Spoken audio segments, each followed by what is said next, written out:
and today we'll be looking at the topic of understanding migration in global politics. I am Dr. Amna. I teach political science at Shyama Prasad Mukherjee College for Women, University of Delhi. Dear learners, in this lecture we'll be looking at the issue of international migration. We'll be trying to understand the push and the pull factors. We'll be looking at migration with respect to globalization, and most important, our analysis of and deeper understanding of theories of migration. The lecture will try to depict and make everyone understand how migration has become an important issue in international relations and global politics. It presents an analysis of various theories, causes, impacts of migration in order to give the big picture, to elaborate on how this topic, that is understanding migration, is of crucial significance both for national politics as well as for international relations. Now, when we look at international migration, it is about movement of a person or a group of persons either across an international border or within a state. It is a population movement encompassing any kind of movement of people, whatever its length, composition and causes be. It includes migration of refugees, displaced persons, economic migrants and persons moving for other purposes including family. This we read out from IOM 2011. According to United Nations Human Rights Commission for Refugees, a migrant is someone who chooses to move mainly to improve his or her life. It also shows us that how it is influenced especially by opportunity structures in places of origin and the desired place of destination. So therefore, as an important process, it includes several aspects: step migration, that is from rural to town to city to another country; chain migration, pioneer migrants get established and then are followed by family and friends. We present to you from Ernesto F.L. Arnold from the work on migration.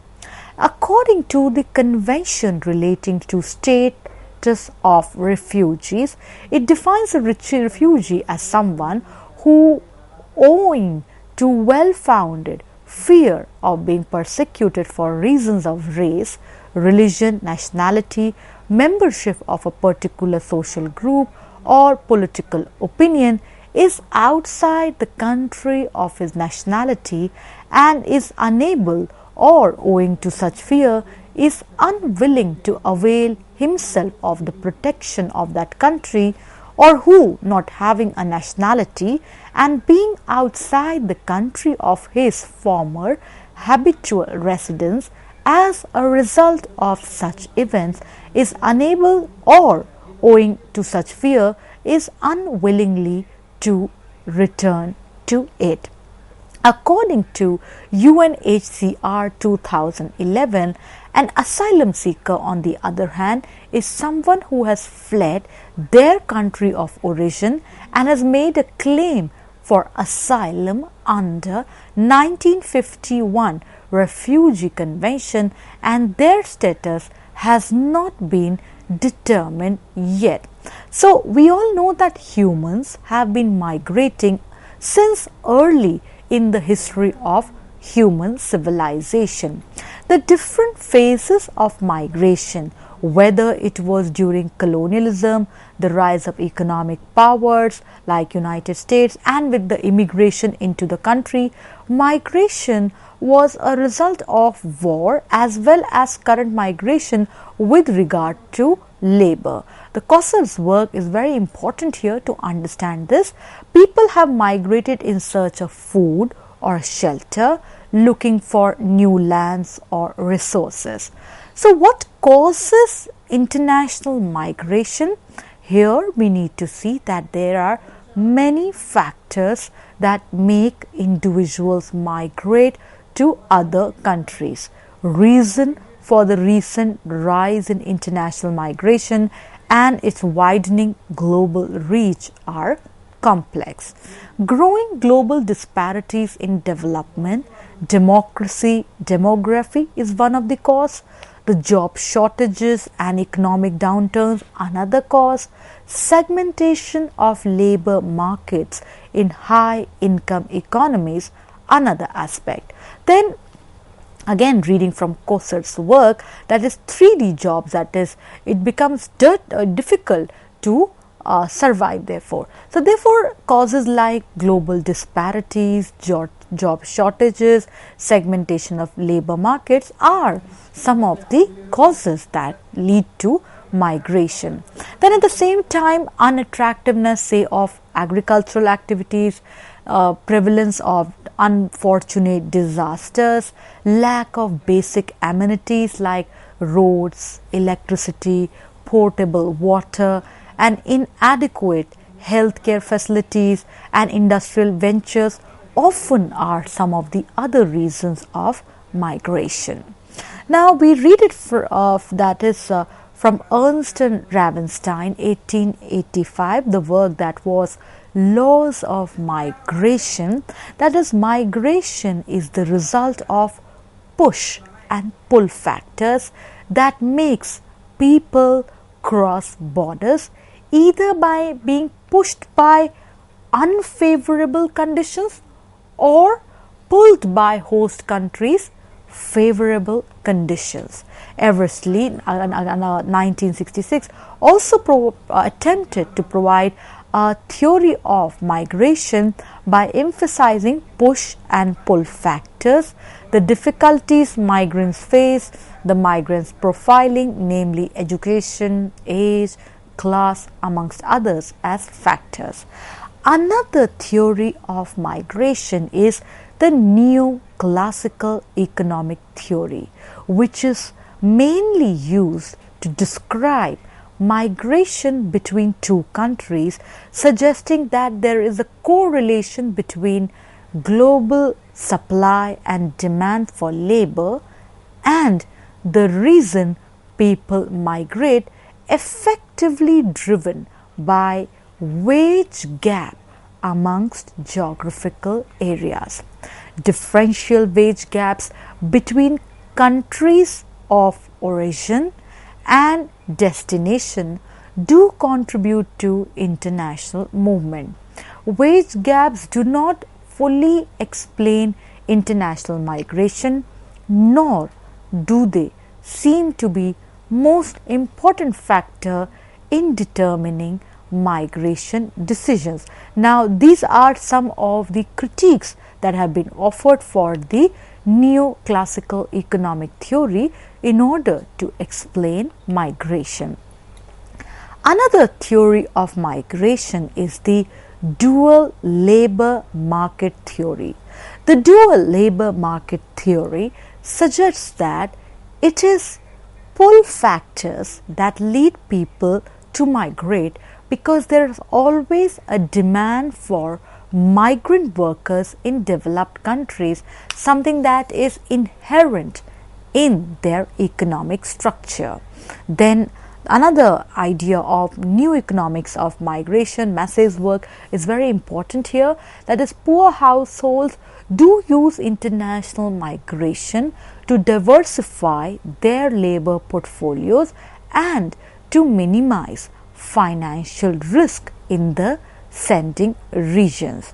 Then at the same time, the issue of remittances from foreign settings raise household income in setting regions by more than the value of remittances themselves. However, new economics model, there's a critique to that. It does not explain international movement in a full manner, in a full scale, but merely complements the Neoclassical model. Then there is world system theory. Now, world system theory focuses on sociological examination and evaluation of migration. suggesting that one must look at the structural perspective, wherein that due to interaction amongst global capitalism, there are inequalities, and these inequalities are reflected in the structure of the world that can be understood in the form of a world system divided into core, periphery, semi-periphery, wherein the development of the core is as a result of the underdevelopment of the periphery, or vice versa, the resources from periphery and the cheap labor from semi-periphery is used for the development of the core. Now, the challenge again to the idea of world theory, world system theory, that it is difficult to draw conclusions about the explanatory power of the world system theory. To elaborate further on the theories of migration, we have Critical Perspectives on Migration in the 21st Century, edited by Mariana Karuskolika, Lara Southgate and Jacob Steiner, and this is a part of International Relations, and we have the license is that we are using it only for the students learning and not using it for any commercial aspect.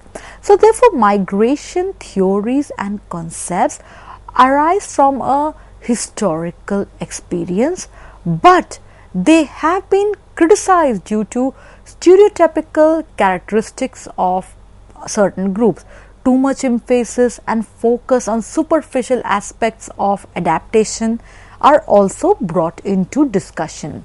Then when we look at Massey's laws of international migration, immigration is a lot easier to start as a step than it is to stop. So therefore, action must also be taken to restrict immigration, often that may also have the opposite impact. Then the fundamental causes of immigration may be outside the control of policymakers. Now, these are some significant insights that we take from the work of Massey, Argano, Hugo, that is an evaluation of international migration theory, the North American case. Very important work to give us insights into how people migrate, what makes people migrate, the ambit of controlling and containing human movement and migration thereof.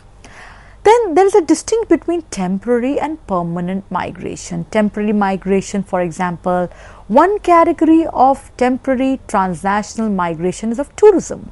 It is said that there are about some millions of people visiting international countries every year. With this, the number is believed to be rising also because people go for holidays, vacation, to religious pilgrimage, as well as for travel, health, education, amongst others. Then there is, in contrast to temporary migration, we have irregular migration. It includes migrants who enter or remain in a country without authorization, those who are trafficked or smuggled across an international border. Those who seek asylum are not granted it, then they fail to observe a deportation order, and people who are circumvent under immigration controls, for example, by arranging fake things. So, challenge here is the need for accurate statistical data that has to do with changing legal statutes. Then what are the effects of international migration? See, there are a number of effects of international migration on the individual, the migrant's family, as well as country of origin and the host country. For the individual, there could be psychological, emotional, physical effects of migrating to another country. Migrants, by definition, are outside their place of habitual residence and often countries of origin, many times also away from their families, in a place where they might not understand the language and or the culture. They usually lack their familiar or community support mechanisms, and can also be exposed to discrimination. Macro theories emphasize the structural, objective conditions which act as pull and push factors for migration. In case of economic migration, one has to then look into the push factors, that is the economic conditions such as unemployment, less salaries, low per capita income relative to the country of destination. The pull factors, migration legislation and the labor market situation in the receiving countries are very important to be taken into account. Then the issue of involuntary displacement could be state repression or fear of generalized violence or civil war. Then the meso theories, when we look at, they reject the macro focus on the push and the pull factors. Instead, they locate migration flows within a complex system of linkages between states. The two concepts, what we see here is, are particularly important for meso theory: systems and networks. Migration is assumed to occur within a migration system. And what is this migration system? A group of countries linked by economic, political, cultural ties as well as migration flows. Social capital is generally the most powerful factor predicting the odds of initial, repeat and return migration. Each act of migration creates additional social capital capable of instigating and sustaining more migration.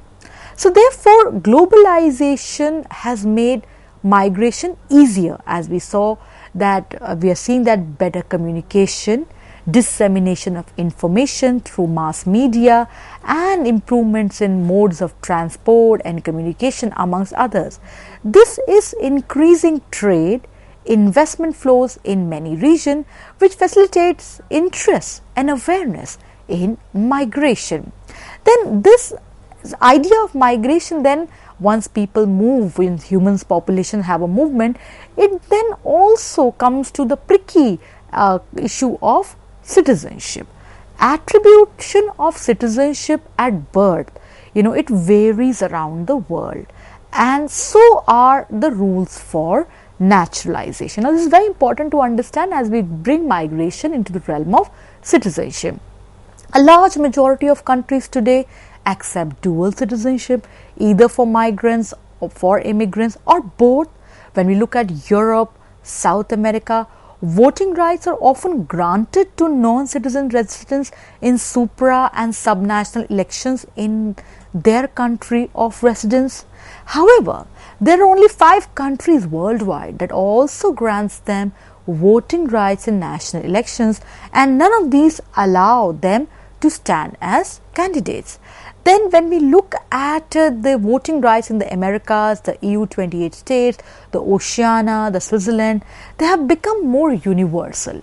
Yet, migrants are often excluded either on grounds of citizenship or residence. Some interesting data on the aspect of citizenship and migration can be tapped in, as we have also done that, from the source migrationportal.org. Yes, migrationdataportal.org, very significant web resource for understanding issues of migration. Then there are another cases of Chile, Ecuador, Malawi, New Zealand, Uruguay. That is, though there are strong global trends to grant non-citizens voting rights in national elections, but immigrants who have not acquired citizenship can vote in national elections only. Then in case of Europe and America, the non-citizen residents often have the right to vote in supranational and subnational elections held in their country of residence. Another data that we take from migrationdataportal.org is that how in European Union citizens of other member states can vote in local elections.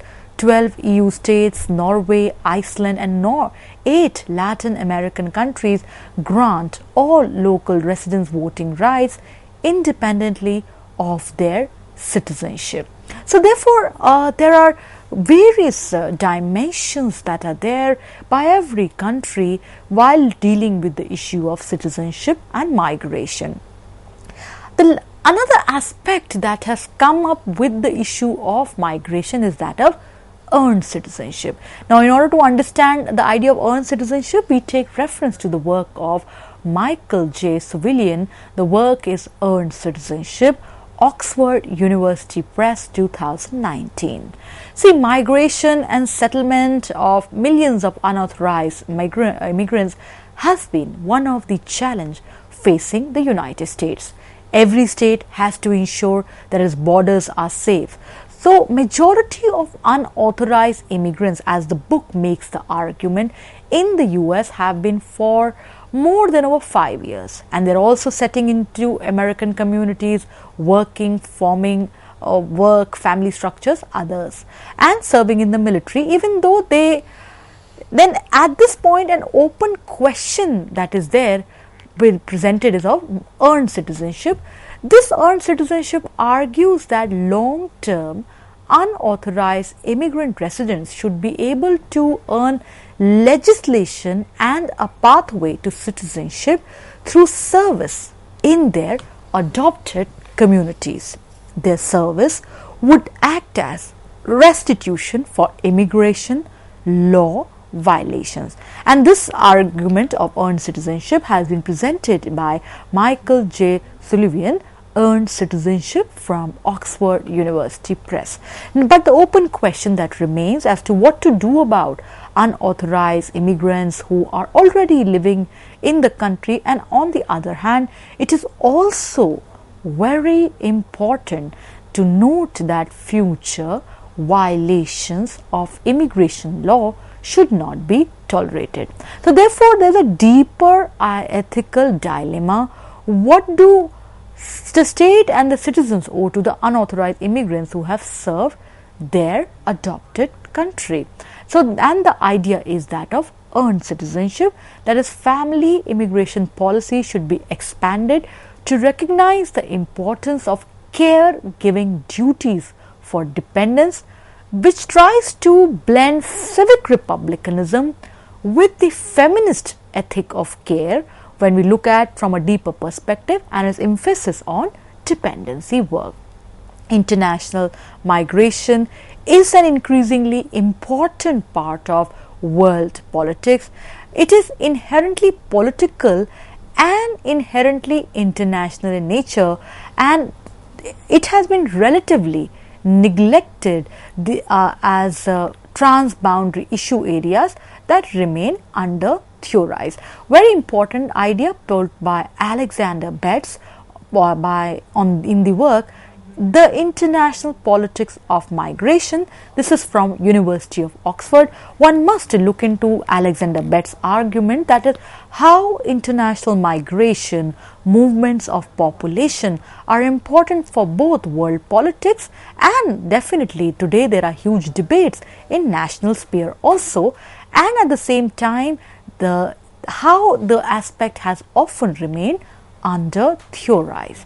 So another book, that is International Organizations and the Politics of Migration, that has been edited by Martin Geiger Pecode as from Routledge 2017, that is international migration has become a global issue.